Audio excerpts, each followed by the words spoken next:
आज हम देखेंगे प्रश्नावली 8.2 क्लास 10th मैथमेटिक्स की हम बात कर रहे हैं और उसमें हम पढ़ रहे हैं ट्रिग्नोमेट्री। पहला क्वेश्चन है इस एक्सरसाइज का, sine 60 into cos 30 plus sine 30 into cos 60। You have to solve, आपको इसे सॉल्व करना है। बहुत आसान क्वेश्चन है, किस तरह से हम इसको करेंगे उसके लिए हमें किस चीज़ की आवश्यकता पड़ेगी। नंबर एक जो हमें आवश्यकता पड़ेगी साइन 60, कॉस 30, साइन 30 और कॉस 60। इनकी वैल्यूज यदि हमें पता है तो हम इन चारों वैल्यूज को इनमें पुट करके आंसर निकाल सकते हैं। तो आपको याद होगा कि जब हम वैल्यूज निकालते हैं साइन 60, ये चीज़ पहले ही हमें लर्न करनी है कि साइन 60 की वैल्यू कितनी होती है, वो होता है √3/2। इसी तरह से यदि हम कॉस 30 की बात करें तो उसकी वैल्यू भी √3/2 होती है। और यदि हम साइन 30 की वैल्यू देखें वो 1/2 होती है।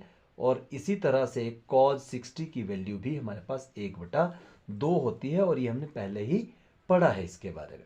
अब करना क्या है, इन सभी वैल्यूज को अपने अपने स्थान पे हमें पुट करना है। तो किस तरह से, यहाँ पर देखिएगा, साइन 60 की वैल्यू है √3/2 इंटू, ठीक है, तो इंटू हम ब्रैकेट भी लगा सकते हैं यहाँ पर क्योंकि दूसरी संख्या भी हमारे साथ है। अब हमें वैल्यू पुट करनी है कॉस 30 की, और कॉस 30 की वैल्यू भी होती है √3/2। इस तरह से हमने दोनों की वैल्यू इसमें पुट कर ली। Now the sign is plus, हमने बीच में प्लस का साइन लगाया। साइन 30 की वैल्यू 1/2 होती है। सिमिलर यहाँ पर भी ब्रैकेट लगाएंगे, और इनटू है तो फिर हम ब्रैकेट लगाएंगे।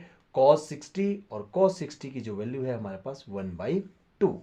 तो अब हमारे पास जो ट्रिग्नोमेट्रिक साइन का जो क्वेश्चन था that is converted into simple, जो आपका रैशनल और इरेशनल नंबर की तरह आपके पास आ चुका है।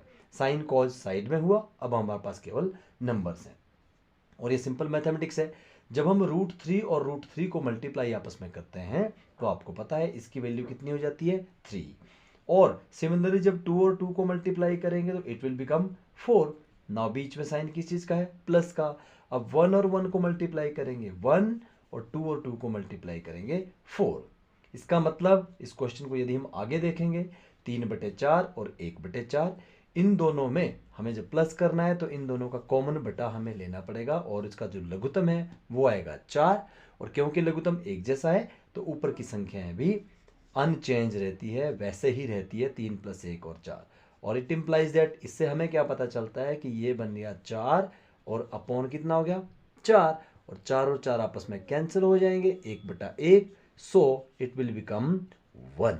So this is your answer. किस तरह से ये इतना बड़ा क्वेश्चन एक छोटे से अंक में जिसका आंसर कितना आता है 1 के रूप में तब्दील हो जाता है। Thank you.